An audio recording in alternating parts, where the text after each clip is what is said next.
იტალიური პასტა ნაღებით და პარმეზანით. დაახლოებით 2 ლიტრი წყალი. დავდგათ ცეცხლზე, პარალელურად ძალიან მშია. დრო არ დავკარგოთ. 1 ჩაის პოვზი მარილი, დაახლოებით 2 ლიტრი წყალი, დავდგით და ველოდებით სანამ ადუღდება. ამ ასობაში მოვამზადოთ соуს. ეხლა ავიღოთ 70-80 გრამი კარაქი, მეტიც თუ იქნება. ცუდი არ იქნება. დავატნოთ. საკმაოდ მალე მზადდება. ჯამში ჭირდება 15 წუთი დაახლოებით. 15-17 წუთი. მე როგორ ვამზადებ საშუალო ცეცხლზე. ადუღებულ წყალში ვდებ პასტას. აი ესე ჩავდოთ. ოპ, ნელ-ნელა დარბილდება პასტა და ჩავამთლიანად. ნაღები.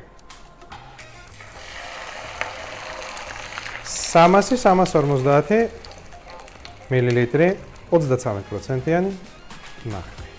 ესე ცოტა მოურიოთ. აი ამასობაში ლაფშაც დარბილდა და მთლიანად მოტევს და კვაფში. ლაფშას გატეხვა არ შეიძლება. ისევე როგორც ხინკლის ჭამა დანაჩამით.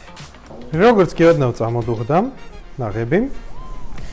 ავიღოთ 70 გრამი ან ცოტა მეტი პარმეზანი, თანდური, შავი პილპილი, ცოტა მარილი.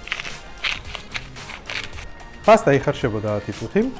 გადმოვიტანოთ პასტა соуსში, რომელიც უკვე რამოდენიმე წუთია წამოდუღებულია. აი ესე. როდესაც მოიხარშება მაკარონი, ბულიონი, წყალი, ეგრევე არ გადავღვაროთ. აუცილებლად ცოტა შემოვინახოთ იმისათვის, რომ ვაიდა ძალიან სქელი გამოვიდა, თავისივე ბულიონით გავაზავებთ და შევათხელებთ. მოთავსებიდან ხარშავთ ესე თავის ამ соуსში 4-5 წუთი. აი შესქელდა ცოტა. ავიღოთ соуსი, ბულიონი. ცოტა შევათხელოთ. პასტა მზად არის. ეხლა ჩემი გემოვნებით მაპატიეთ ზეთის ხილი და კაპერს.